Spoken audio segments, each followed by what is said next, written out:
ఓం నమస్తే. నేను doctor Venkatachaganti, president, university of applied Vedic sciences. ఇప్పటికన్నా government మేల్కొన్నది. మమతా బెనర్జీని ఇప్పుడే వార్త విన్నాను. వాళ్ళ లెజిస్లేషన్ మొత్తాన్ని డిజాల్వ్ చేసేసారు.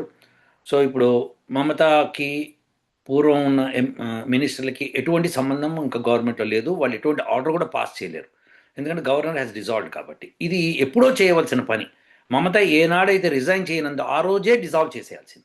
ఈ రోజు దాకా ఆగారు. ఎందుకంటే అదేదో మరి కాన్స్టిట్యూషనల్ బెనిఫిట్స్ ఏముంటాయో నాకు తెలియదు. కానీ ఇది ఇప్పటికన్నా ధైర్యం చేశారు. ఇది ముందరే చేయాలి.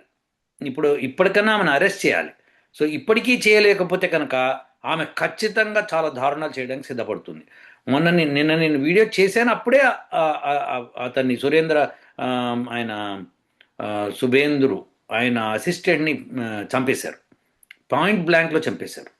So that means it's understood that's a plan going on.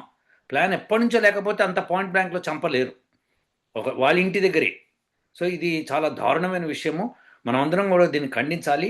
కానీ ఇప్పటికన్నా మనము వాళ్ళు మేల్కొన్నారు. గవర్నమెంట్ మేల్కొని సెంట్రల్ గవర్నమెంట్ గవర్నర్ చేత చేయించింది ఆ పని. ఎందుకంటే గవర్నరు తన నిర్ణయం ఎప్పుడో తీసుకోవాల్సింది. సెంట్రల్ గవర్నమెంటే ఆపి పెట్టింది. అది నాకు అర్థమైపోతుంది. సో ఇప్పుడు అధికారం ఆయన తీసుకొని ఆయన డిజాల్వ్ చేశారు. ఇక మమతాకి కానీ ఆమె క్యాబినెట్కి కానీ పూర్వం క్యాబినెట్ కానీ ఎటువంటి సంబంధము లేదు. అంటే ఆమె ఆర్డర్లు పాస్ చేయలేదు అఫీషియల్గా. ఇదివరకు అఫీషియల్గా చేయగలిగేది, ఇప్పుడు చేయలేదు. సో ఖచ్చితంగా చేయలేదు కాబట్టి ఇప్పుడు వీళ్ళు గవర్నర్ ఈ షుడ్ టేక్ యాక్షన్. ఆయన పాలన ప్రెసిడెంట్ రూల్ వచ్చేస్తుంది లోపల. So they have to take action and quickly do something. ఇప్పటికీ చేయకపోతే మళ్ళీ ఆలస్యం అవుతుంది. ఇలా నాన్స్తూ మీనమేషాలు లెక్క పెట్టుకుంటూ పోతే అయ్యే పని కాదు. దుష్టుల్ని ఎప్పటికప్పుడు తురిమేయాల్సిందే. దుష్టత్వాన్ని తురిమేసేయాలి. సో ఇది చేయకపోతే భారతదేశానికి నష్టం వాటిల్లుతుంది. చిన్న చిన్న చిన్న చిన్న చిన్న చిన్న విషయాలతో నష్టం వాటిల్లిపోతుంది. ఇప్పుడు తమిళనాడులో విజయ్ తను గవర్నమెంట్ ఫామ్ చేయడానికి గవర్నర్ అలౌ చేయట్లేదు. ఎందుకంటే ఆయనకున్నది 108 సీట్స్లో గెలిచాడు. దానిలో 2 సీట్లు ఆయనే నుంచున్నాడు కాబట్టి 107 లెక్క ప్రకారం ఆయనకున్నది. సో దానికి తోడు మిగతా వాళ్ళు అన్ని జమ అయితే కూడా 115 ఏమో వస్తున్నాయి, 114. సో 118 రావాలని చెప్తున్నాడు గవర్నర్. 118, 117 అనుకుందాం కాసేపు. సో అది రావాలి అంటే కనుక మిగతా ఇంకెవరో కావాలి. సో ఆయన ఏమంటున్నాడంటే, విజయ్ ఏమంటున్నాడంటే, నేను గవర్నమెంట్ ఫామ్ చేసి లోపలికి వచ్చిన తర్వాత అసెంబ్లీని ప్రూవ్ చేసుకుంటా అంటున్నాడు. అది ముందరే నాకు పేపర్ కావాలి నాయన అని గవర్నర్ అంటున్నాడు. సో ఈ రాజకీయ నాటకం ఎందుకు జరుగుతోందో, ఈ పరిణామాలు ఎందుకు జరుగుతున్నాయని చూస్తే మనకి శుభ్రంగా అర్థమయ్యేది ఏంటంటే ఇక్కడ చాణక్య నీతి నడుస్తుంది. ఇక్కడ చాణక్య నీతి ఒక 10 ఏళ్ళు నడిచినా నష్టం లేదు. ఎందుకంటే అక్కడ ఏమీ హింసాత్మకమైన సంఘటనలు లేవు. ఎవరిని పొడుచుకోవట్లేదు, ఎవరెవరిని చంపట్లేదు. So that was good. అది ఎంతైనా చాణక్య నీతి కావచ్చు. కానీ వెస్ట్ బెంగాల్లో చాణక్య నీతి కాదు కావాల్సింది. రణరంగ నీతి కావాలి. ఖచ్చితంగా దురిమేసేయాలి, లేకపోతే ఆగదు. ఇది 100% మనం చేసి తీరాలి.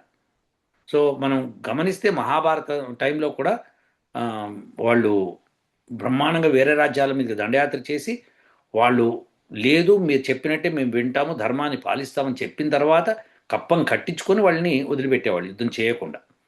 అదే మేము కట్టము, మేము మీ పాలన మేము ఉండమంటే కనుక యుద్ధం చేసి వాళ్ళని తూరిమి పెట్టేవాళ్ళు. అది 100% అదే చేయాలి.